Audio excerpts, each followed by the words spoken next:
There you go. Okay, I got it on. Um, okay, so we're on the bottom of Samach Chesam Beis. Yeah, about 5 lines up from the bottom. So, so we said that the case that we're talking about is a guy stole, and then well, the Gemara thought, well, let's just go with the Gemara's maskana. A guy stole something, then the guy that it got stolen from did a smart move, and he made the animal into hektish, right? So then we say kefel, he has to pay the crook. He doesn't pay daled v'hei. So Gemara said, right, that how are you allowed to go make something hektish? It was stolen from you, right? Rabbi Yochanan says that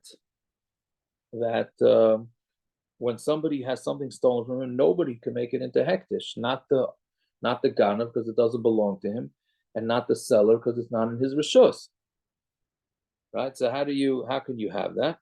So we said that these tznuim, right? These I guess tzaddikim, right? Who what they did was when people would come into their land and take their fruits of Kerem Revai. So Kerem Revai is the growth of the grapes of the 4th year. So those have to be taken up to Yerushalayim. So they just walk into your field and steal grapes. So they didn't want them to get nailed with this because they were going to eat it without bringing it to Yerushalayim. So what they did is they were paid it onto money, right? They were the tzaddikim. So you see from there that you're allowed to, if you go according to the tznuim, you are allowed to make something hektish even though it's not in your rishus, right? Because these guys already stole it. So they have your grapes in their rishus, and the tznuim went and made it no longer into hektish, even though it wasn't in their rishus. So that's what we're going according to. So the Gemara said, so the Gemara says, but okay, then if that's the case, then it's as if the stolen property was given back to the owner. Right? If you're saying that the owner has a right to make it into hektish, that means that it's as if the guy that stole it gave it back to him. So what it says, no, it's talking about where they brought the guy to din first. They brought him to Bezdin, he got caught. They brought him to Bezdin, Bezdin said, okay, you stole. You have to pay it back. Then the guy who was stolen from, the owner, went and made it into hektish. So in that case, he is still chayav kefil, because when he made it into hektish, they were already caught. That's what we were holding with the Gemara. So the Gemara wants to know, hey chidami, 5 lines up from the bottom, what's the case that Bezdin caught him, right? If Bezdin told the guy, go and pay back what you stole, so then why are we talking about a case of hektish? Even if he didn't make it hektish, if the crook now goes and shechts it, meaning this would be the case. The crook shechts it. The crook steals it, doesn't admit to anything, gets caught. They bring him to Bezdin. Bezdin paskins, you got to pay kefil. Fine. Then he goes and shechts it. So the Gemara is saying, if that would be the case, he would not have to pay daled v'hei, as strange as that sounds. After he's already caught, he goes and shechts it, he's going to be potter. Why? My time. The paskua, the milse, since they paskin it, the tavach and then he went and shechted it or sold it. He's a gazlan because everybody knows who he is, right? We said a ganav is a sneak. A gazlan is in your face. So now that everybody knows that this guy is the crook, and they paskin on when he has to pay it back, and he goes and shechts it anyways, he doesn't have a din ganav. He's straight in your face. He's a gazlan, and if he's a gazlan, a gazlan does not pay 4 and 5. But he has to pay the carrot again. He has to pay kefil. Gazlan pay. He has to. 1 second. He stole. He was a ganav. He pays Karen and kefil.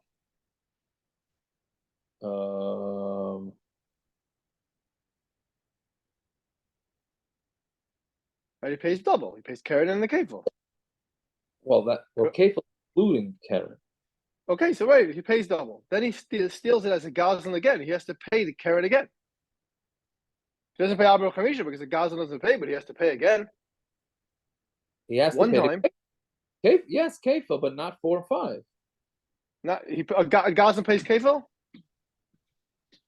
Goslin does not pay kefil. Right, so he has to pay the Karen. So he has to pay 3 times. But by the Karen, he was a ganav. For the Karen, he was a ganav. No, I'm saying he But stole. The Karen, he was a ganav. When he stole it to steal it to shecht it, he stole it. He doesn't pay 4 or 5 times, but he has to pay for stealing. Right, kefil. You're muted, Rabbi. He paid kefil. He stole it as a ganav. So he's paskin to pay kefil. Then he took it again to shecht it. He didn't take it again. He never gave it back. He never gave it back. He never gave it back. So he gets away scot-free for the second time around. This one after the thing, he gets no punishment. The second round, he gets no punishment. Yes. I understand this is Bava Chamisha. I understand this is Bava Chamisha. Goslin. But what does the Goslin pay? He's a Goslin. Now he's the Goslin.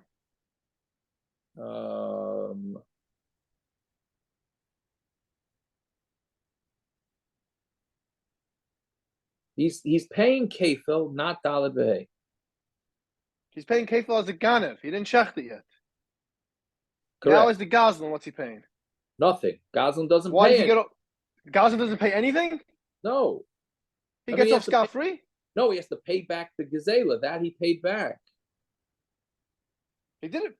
He paid kefil. Right. Then he stole it again. That's the Karen. No, he didn't steal it again. He shechted. How do you shecht it? If he paid for it, It's a Pinchas. Why am I calling you Pinchas? Naftali. They told him, go home, get your cow, and bring it back to the guy you stole it from. And he goes home and he shechts it. He's got to pay something for that. He did already. Oh, okay. I feel like Abbott and Costello a little bit. I know what I'm saying. It's not a new Geneva. It's the same old Geneva. So he has to pay back for the original. But if it's not a new Geneva, then they can't go ahead and use it and say he's Pater Abba Chamisha. You just said it's a new Geneva as a Goslin. But he's not he getting just gets a new title as a Goslin, and the Goslin doesn't pay this stuff. That's all. Right. Daled v'hei, he doesn't pay. Yeah, that's it. He gets a new title. He became Goslin man. Right. Okay. Only now you know how I feel for the past 50 blocks. Yeah. No, he still doesn't know how you feel. Yeah.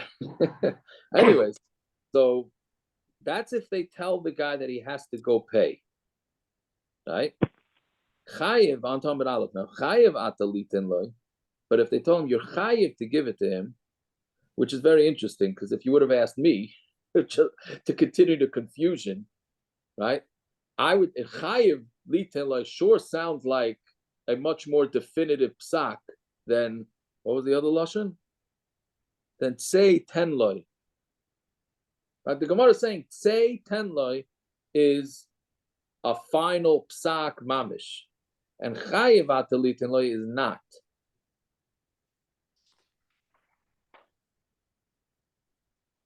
Right? Okay, that was confusing for me because I would have thought chayiv atalitin loy is strong, which Tosfos actually discusses. Is he says chayiv atalitin loy havi gemar din at sheyomer say ten loy. Take a poll on this one, and ask him if say go out and give him back the animal is more of closure. I'm sorry to go with closure again from last night. Or chayiv litin loy is more. I think most people would say chayiv atalitin loy is more of a psak than say ten loy. Go out and give to him. But this Gemara is saying fakir. Okay. Yeah. Fine. So, anyways, if he says chayiv atalitin loy tovach u'machar masham tishum aru chamisha, then he does pay aru chamisha. Right? Naftali, why? My time kiven deloy paska milse akati ganavu. Since they didn't paskin it, he's a ganav. He's still a ganav. So if he's a ganav, he pays daled v'hei. If they already paskined it, then he turns into a goslin and he doesn't pay daled v'hei. So it's very interesting. Comes out that this crook should hope that Bezdin paskined it that he's chayiv, because if he did, then he'll be exempt on the Daled Behei. Right? So then the Gemara, right? So that's whatever it is, the Gemara's kasha is. So what is the scenario that we're saying that Bezdin already paskined on him, and then the guy makes it hektish? What's the case? So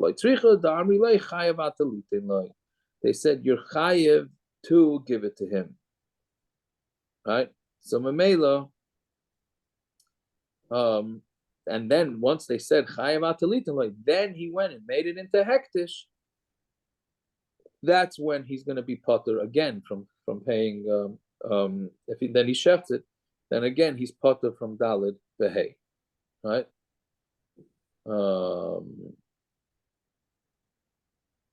Fine. Good. Next sugya. Now to go back over this tzaddik sugya. So Gufa, Amar Rabbi Yochanan. So Rabbi Yochanan said, right? Anytime the Gemara says Gufa, that's a quote. Gazov aloynis yashua bailen. So Rabbi Yochanan has this shita that if a guy steals and the bailen were not miyayish, shnei meni yichon lahaktish.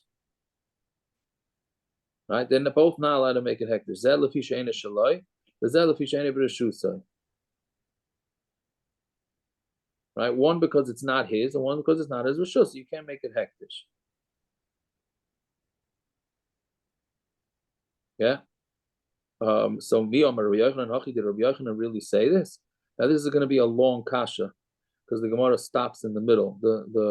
It just stops to explain things. Amar Rabbi Yochanan, halacha kastam mishnah. Right? The halacha is like a stam mishnah. Rabbi Yochanan held that any time a mishnah just doesn't say any manda amar, then the halacha is like that mishnah. So Rabbi Yochanan says the halacha is like stam mishnah, but tnan, right? So we learned in the Mishnah that kerem revai, if there was kerem revai, that's vineyards, right? That's a vineyard that's in the fourth year, like we had before. And what they did is they would be mitzayin it, they would mark it with clumps of dirt. They would, meaning, because you had different types of, you had a vineyard, right? And you had some of them, some are in the third year, some are in the fourth year. So you had to mark it off for people to know. So the fourth year, they marked it off with clumps of dirt. Simonaka Adama, why they use clumps of dirt? Because the siman is that the kerem revai is just like dirt. Ma Adama Ika Hanamina, just like the earth. You can get hana from it. Af Hainami. So this vineyard, Kimifrika, Sharilas is Hanyuye Mina. When you are paida the kerem revai, then you're able to get hana from it. So that's why they use this dirt to show that eventually you'll be able to get hana from this. Just be paida. V'shel arla, and if there was arla in the field, which also you have to mark up, the charsis. That they would do with earthenware. Why? What's the siman? Simona kecharsis. Again, we're going to get back to the kasha after we do all this. Simona decharsis. What's the siman of cheres? Ma charsis shein hanamina. Just like charsis, you can't get hana from it. Meaning, you can't plant in earthenware. Although I think they can. Is this such? I don't know. So that's Simon's deal. Can you plant in earthenware? Maybe Rachamim, I don't know. That's how you start. That's how you start plants. Whether it's in planters that are earthenware or planters that are something else, that's normally how you start plants. No, but there you need dirt. You need dirt in the planter, no? Yeah. Okay. Can you plant in earthenware without any dirt? From this Gemara says no. I mean, you could start a seed on it if it's on top of like wet soil, because earthenware like sucks up water, but you can't. It's not going to grow anything because it can't root on anything. It's hydroponics. Well, would it be hydroponics? If you leave a seed out on something wet, it'll sprout, but it won't do any more than sprout because it has to root into something. So so earthenware is porous, so it sucks up water. It will suck up water from below it, so it can help sprout it. But you have to take those sprouts and plant them. So it's you can't use it to actually grow something, but you can use it to sprout something.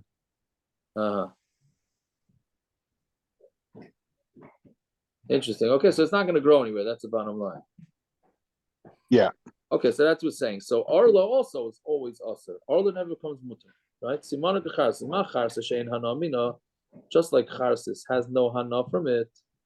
Avhai the less be hanamina. Arla, you're never going to get hana from it. Arla is out.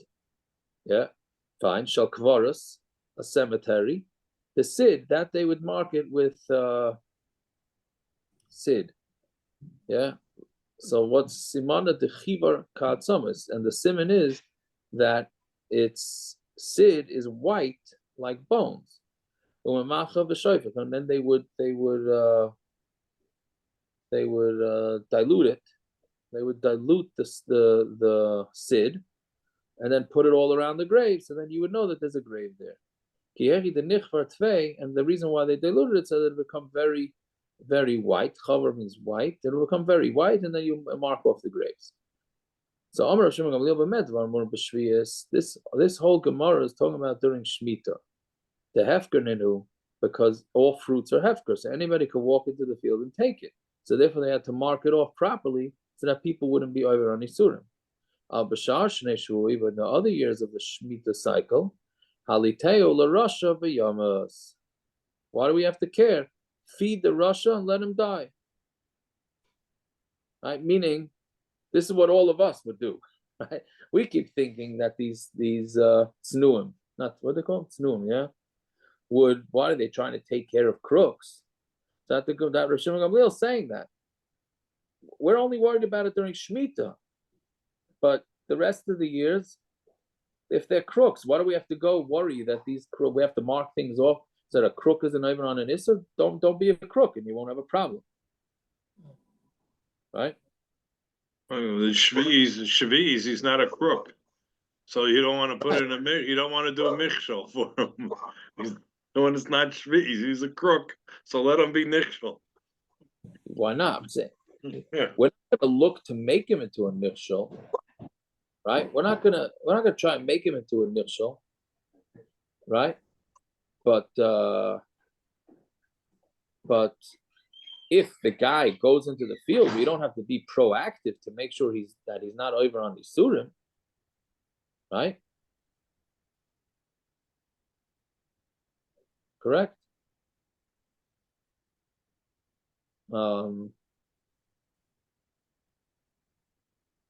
Yeah, fine.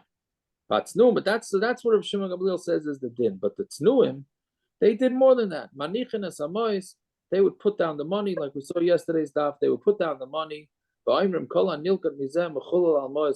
Anybody who takes any fruit from here, it's going to automatically become chulin, meaning the fruit is going to go out to chulin, and the coins, these coins that they set aside, are going to become hektish, and therefore the crooks will not be over on any isurim. Right? So the tznuim did not do like Rav Shimon Gamliel said. Right? So we still have to get back to the kasha. Again, we're trying to ask a kasha on Rabbi Yochanan, because Rabbi Yochanan had said that somebody makes what? Sorry. So if you have somebody who steals from somebody else and he wants to make it hektish, or both of them want to make it hektish, neither one can do it, right? The guy who stole it because it's not his, and the guy who was stolen from is not in his rishus. So we're going to say what a stam mishnah seems to be, that it was okay, right? So this mishnah is a stam mishnah, but the tznuin is a stam mishnah, right? And seems to say that you're allowed to, even though these guys already stole the grapes, you're allowed to make it chulin, or you can make the grapes that were taken already and put them onto coins. How do you have the right to do that? It's not in your rishus. That's a Fechitema man Tana Tznuin Rav Shimon Gamliel. And if you're going to say that the Tana of the Tznuin is Rav Shimon Gamliel, well, then we'll skip the parentheses. V'amar Rav Abachanam Rav Yochanan Kamma Mishashana Rav Shimon Gamliel Mishaseinu Halacha Kamaise. Anytime it says Rav Shimon Gamliel in the Mishnah, the halacha is like him. Chutz me'erev b'tzidon v'rayach rayna, right? Except for orev, I'm sorry, a case of orev. That's a machlokes. Rav Shimon Gamliel and Tana Kamma, right? Whether an orev is how much an orev is responsible, and tzidon is a machlokes in Gittin whether tzidon is legit or not. Then it's the name of a city. And rayach rayna, if there's another raya that comes after it's already a court case, okay, whatever it is, these three cases are that the halacha is always like Rav Shimon Gamliel, except for those three cases. So this is not one of those three cases. So therefore, Mamanashal. If it's a Stam Mishnah, so Rav Yochanan paskins that way. And if it's the Rav Shimon Gamliel, then we do paskin like Rav Shimon Gamliel. So therefore, you see from this Mishnah that you are allowed to control hektish even when it's not on your property. So Gemara answers, second wide line, Amri loitem akol hanilkat mizeh. Not anybody, whatever they took from this grapes. Right? The way we were understanding is that the crooks come, they take the grapes, and then what these tznuim said is that, okay, now the grapes are going to become chulin, and the money is going to become hektish. Right? So now the Gemara is saying, no, that's not what happened. They were doing it on the future. Anything that will be taken, meaning they put the money before these guys collect it, before these guys steal it. And they're going to say, whatever in the future grapes will be stolen will become automatically chulin onto this money. So it makes a big difference. Till now we were thinking it's the stuff that was already stolen. Memela, that's a kashan of Yochanan. Now they were saying, no, the stuff that was already stolen in a chanami, you can't control because it's not in your rishus. Right? But the future, what's in the future, you can. Right? So the Gemara says, did Rav Yochanan really say that in the future you can? The Tznuim and Rav Daisa say the same thing. For Rav Daisa, Nilkat Kamma, and Rav Daisa, what in his case, which we're going to get to now, was talking about where it was already picked. The Tanya Rabbi Yehuda Aimer Shachris, Balabayas Aimer Aimer in Shachris, the owner of the field gets up and says that Kol Yilaktu Aniyim Hayoim Yehei Hefker. Anything that the Aniyim picked today is Hefker. So this is also an interesting case. There's something called Leket, which is anything that gets dropped from the person who's picking from the field. Anything that gets dropped, so two pieces, right, works, meaning two pieces, up to two stalks, let's call it. The ani is allowed to take. 3 is not allowed to take. 3 is too much. The problem is that a lot of aniyim had no idea about this halacha. They just think whatever the boss drops, whatever the owner drops, you're allowed to take. But no, you're only allowed to take up to 2 pieces. If the 3 fall together, you're not allowed. So Rabbi Yehuda was concerned that these guys are going to be crooks. So he said, just get up and be mafker everything. Now that you're mafker everything, so then what they take, they take. They're not going to be over on any yisura. This is much easier than we're going to say that's on a base. This is much easier than the other case, because these guys are not crooks. They're just amaratzim. They don't know better. So we're trying to say that we're doing yisura. Right? So Rabbi Yehuda said that that's what you do. Rabbi Daisa Omer, li toisei erev, in the evening, Omer, not in the morning. Rabbi Yehuda said do it in the morning before this whole thing takes place. And Rabbi Daisa says, no, do it in the evening. Kol sheloktu aniyim yeh hefker. Whatever the aniyim picked will be hefker, meaning in the past tense. So you see that Rabbi Daisa saying that even what was already taken by mistake, you're still allowed to make it hefker, even though it's not in your rishus anymore. So how do you do that? Right? And Rabbi Yochanan said that Rabbi Daisa and the Tznuin are saying the same thing. So that means that the Tznuin have to be talking about on the stuff that was taken before. So you do see that it's a kasha Rabbi Yochanan. So Peretz's favorite teretz.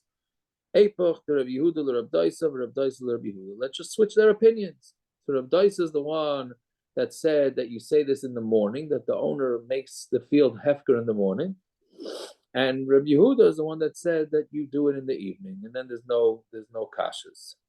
So Gemara says, "Amaya fachta masnisa." Why do you have to switch the brisa? If Rabbi Yochanan, why don't we just switch Rabbi Yochanan? What Rabbi Yochanan said.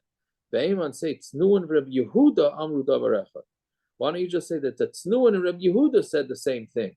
Meaning, why do you have to switch the right? Rabbi Yochanan, according to where our Gemara had it, and where the Maskana on the Gemara on the base is going to have it, is that Rabbi Yochanan said that Rabbi Daisa and the Tznuin said the same thing, right? The Tznuin said it by stolen. When the guys are going to come steal, they said that it's going to become chulin automatically onto coins. And then Rabbi Daisa said it, well, not by stealing, but by amaratzim, poor amaratzim, who were going to pick up too much leket. So he said, make it hefker. Right? So he said they're saying the same thing. And then we had a kasha. So we said, okay, let's swap out Rabbi Yehuda and Rabbi Daisa.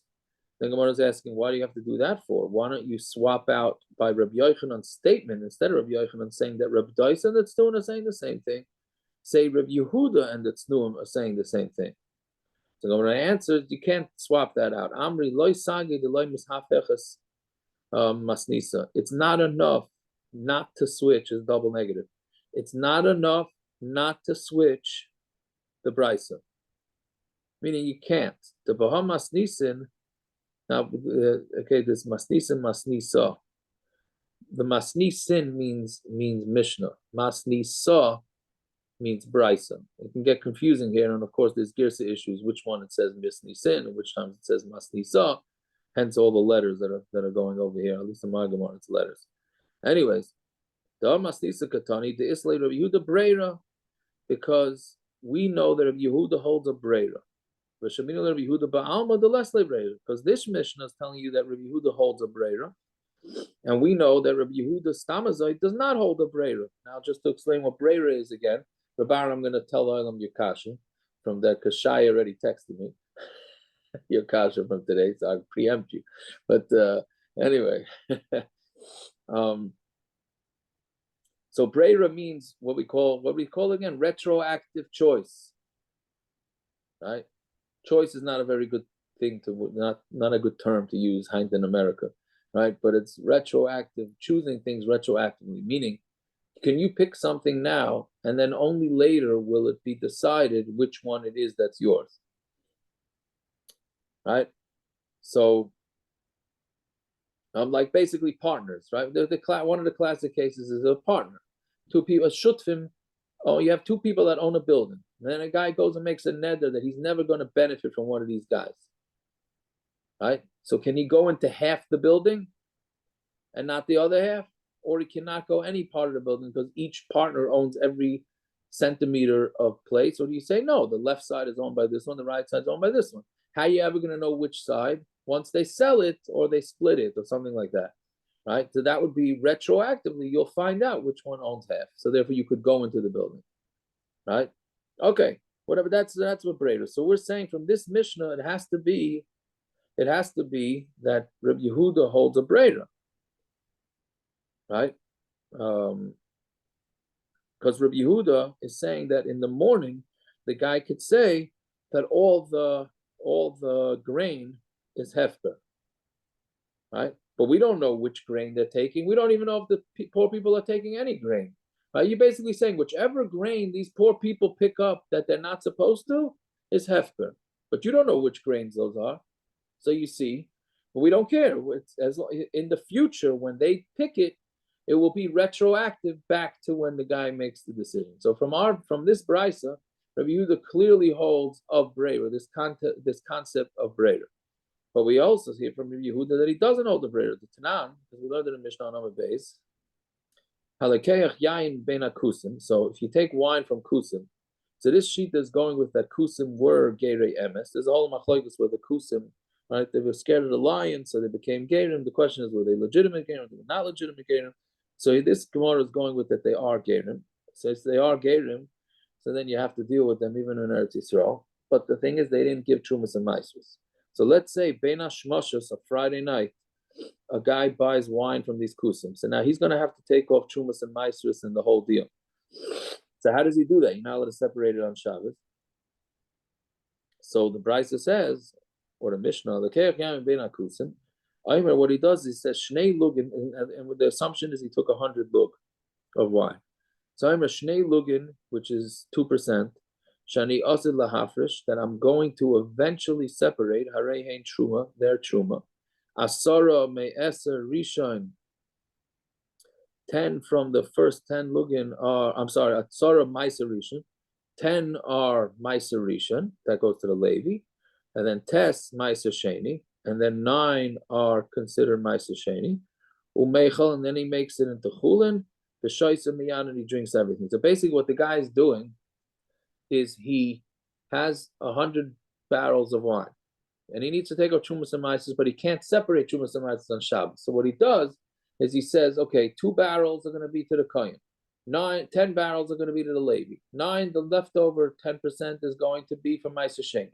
But he doesn't actually separate it. He'll separate all those barrels Matzah Shabbos, and now he's able to drink the wine. So Divrei Rameir. So Rameir holds he's allowed to do that. Why? Because of Breder, right? Matzah Shabbos, he'll decide which parts of the wine become separated, and then it will be retroactive to Friday night, and therefore his stuff is considered separated. And Rabbi Yehuda, Rabbi Yosef, Rabbi Shimon, Oyster, they say you're not allowed to do this because the bottom line is that we don't say Brera, and therefore you didn't properly separate this wine, so therefore it's not kosher to be had on Shabbos. I think we said this before when we had this case. This does come up with challah and chutz la'aretz. Hafrashas challah and chutz la'aretz, right? So we won't use ladies, we'll use Peretz as an example, yeah? So Peretz has got all his sourdoughs, and then he realizes Friday night that he forgot to take off challah. So what do? So in Eretz Yisrael, you got a problem, you can't eat it.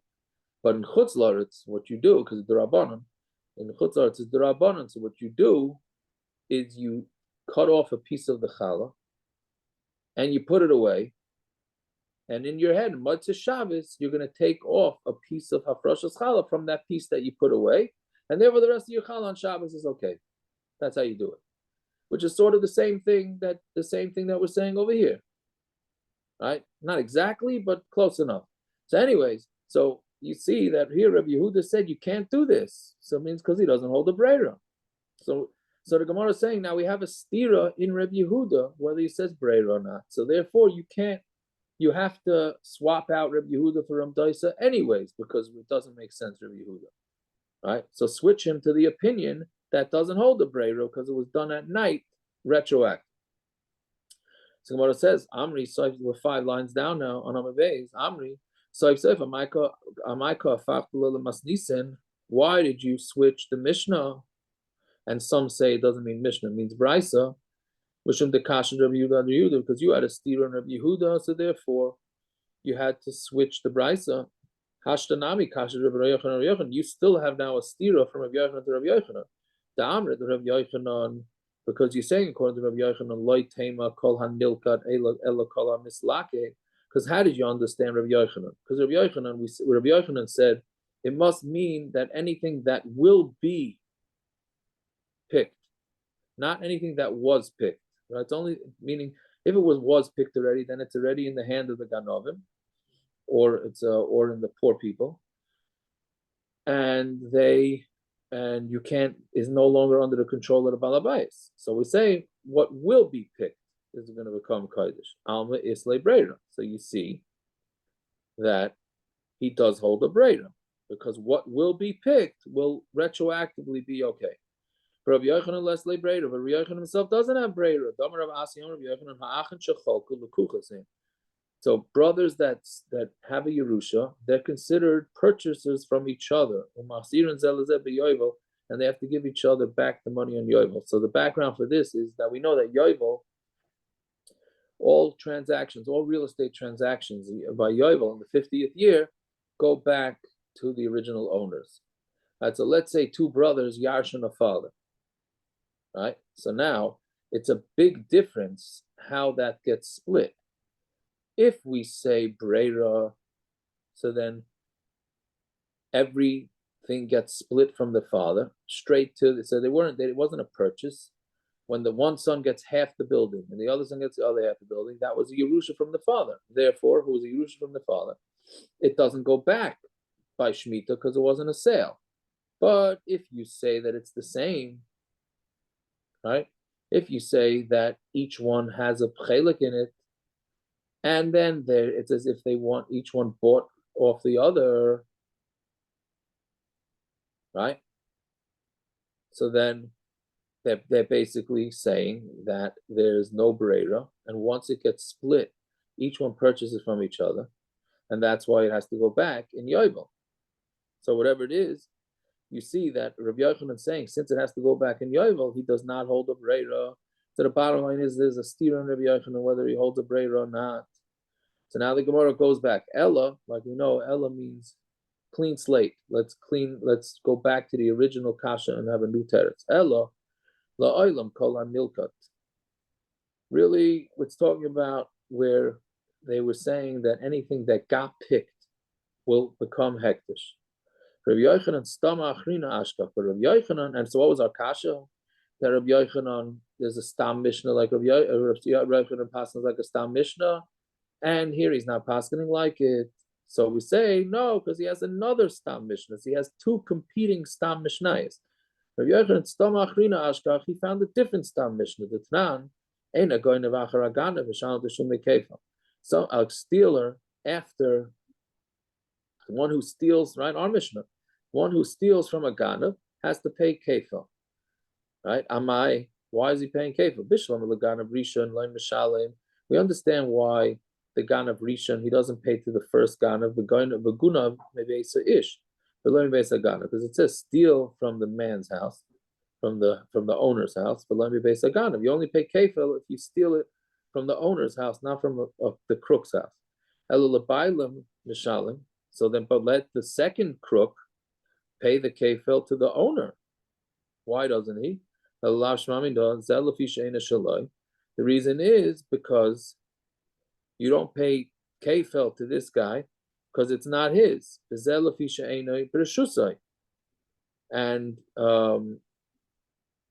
And you don't pay to the owner because it wasn't in his rishus. He didn't steal it from his rishus. So you see that there's a stam mishnah that says like Rabbi Yochanan that when something is not in your rishus, you have no control over it, whether it's for hektish or kefil, it doesn't make a difference. So now we have competing stam mishnayos. So therefore, the mishnah says Rabbi Yochanan went with this stam mishnah, which is ours, that tells you that if something gets stolen, it's in no man's land. Nobody can do anything with it. The Gemara says, okay, so why are you going with one stam mishnah over the other? Well, my chaz is the other basarahit stama. Why are you going after that stama, meaning the stama of our mishnah, levet ki high stama d'tznuin? Why do you go with the stam mishnah of the tznuin, which tells you that a person can have some control over something that's not in his rishus? So the Gemara answers, because the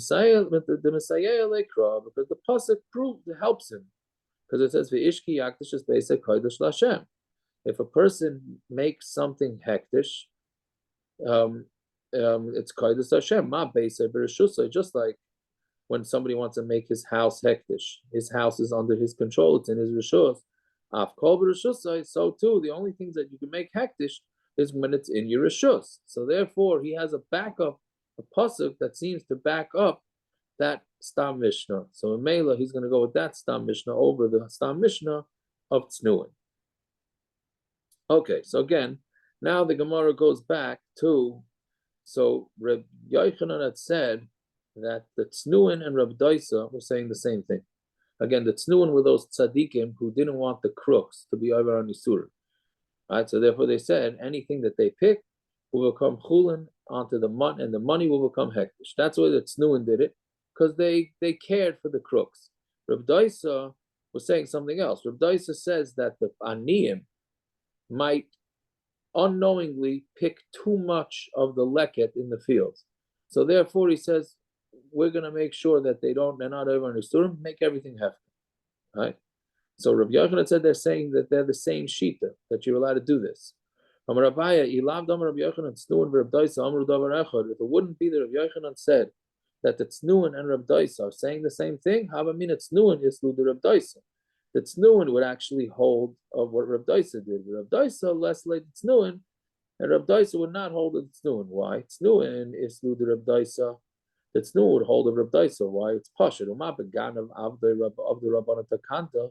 Because if you go with the Tznuin and that by a Ganav who really doesn't deserve anybody making takanas for him, Aniyim, so Aniyim who are not doing anything wrong, they're just Amaratzim, isn't a Kal V'chaimer that they should do that? Reb Daisa less like the Tznuin, Aniyim who da'avdu l'Rabbanan Takanta. Reb Daisa doesn't hold the Tznuin, it's the Aniyim who did the Rabbanan made a takana for Aval Ganav l'Yavdu l'Rabbanan Takanta. We're not making any takana for Ganavim, right? So without Reb Yochanan saying the same thing, we would have said this by Tznuin, but we wouldn't have said this we would have said this by Aniyim. We wouldn't say it by Tznuin. Okay, then Rava says, Amar Rava, Ilav Damar Reb Yochanan Tznuin Reb Daisa Amar Davar Echad. If it wouldn't be that Reb Yochanan and Tznuin said the same thing, Havamina Mantana Tznuin Remeirhi. I would have said that the Manda Amar, who is the Tznuin, is going like Remeir. Why? Because Lav Amar Remeir. And we had this, I forgot where we had this. Is Maisa Sheni hektish or not? Right? We know Truma and Maisa is a hektish. What about Maisa Sheni? Because Maisa Sheni, you bring it up to Yerushalayim. Right? No, it's Mutter Bizarre. Correct. Right. So the question is it Mutter Bizarre because Hashem lets the Zar have it, but really it does have hektish. Right? So Rameir holds that Amar Rameir, Meiser Mammon Gavoya. Meiser is Mammon Gavoya. Right? Right? Meiser is Mammon Gavoya. Sort of like what Rachman was saying, meaning it's really Mammon Gavoya. But for Pidyon, Hashem lets you have it.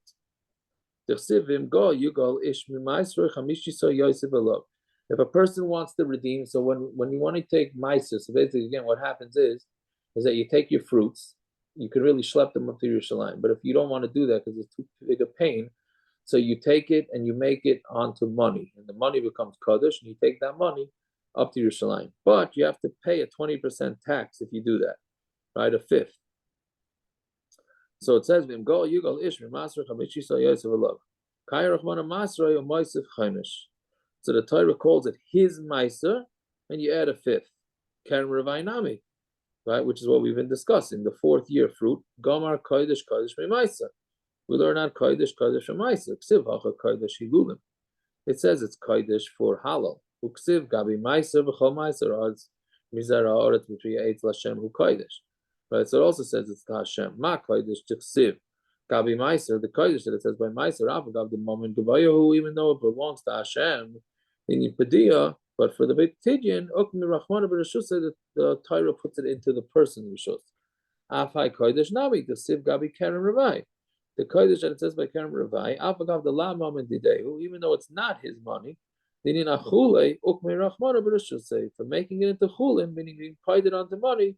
The Torah says it's in fine. The Haki Isa B'Rishusei, the Haki Isa B'Rishusei Nami Halav Didehu. Even when it's in his Rishus, meaning the Keren Ravai is in Rishus, it's not his. V'hamatzi Machel, and he's able to be Michael. Shemachi Matzi Machel, right? And that's why he's allowed to do it, because he has the permission, even though it belongs to Hashem. Fine. Avagabi Leket. Since Leket really belongs to him, where it's his, it's in his own rishus. When it's in his rishus, he can make him hefker. When it's not in his rishus, then he can't make it hefker. Right? So we thought that it would be Reb Meir, but now the Reb Yochanan says that Reb Yehuda, that the Tznuin and Reb Daisa are saying the same thing, right? So therefore, until the owner is miyayish, he is allowed to make these things into hektish or not, right? But other than that, he can't. Fine. One more. Amar Avina. He loved Amar Rabbi Yochanan Tznu and Rabbi Dais Amar Davar Echad. If it wouldn't be that the Tznu and Rabbi Dais said the same thing, how I mean a man Tana Tznuin? Rabbi Dais. I would have thought that the man Amar that says Tznuin is Rabbi Dais. Ki Hechi de like Tikshi Stam Mishnah Rabbi Yochanan, so that we won't have the kasha like we said before of a Stam Mishnah Rabbi Yochanan. Right? Because then he goes like it's Rabbi Dais, Rabbi Yochanan on the Aleph now. Stam Yechidai Lo Amar, and Rabbi Yochanan like a Stam Yochid doesn't go. Meaning, when did Rabbi Yochanan? Because we have this theory of Rabbi Yochanan from the Stam Mishnahs. So we would say now that Rabbi Yochanan said that Rabbi Dais is going like Tznuim, so therefore the Stam Mishnah that's like a Yochid, that Rabbi Yochanan says we don't paskin like. Rabbi Yochanan only says we paskin like a Stam Mishnah when it's not a minority opinion. If it's a minority opinion, even though it's brought as a Stam Mishnah, Rabbi Yochanan does not paskin like that. Okay. I hope that was semi-understandable. Not so easy. How come I was referring to Karen Ravoy?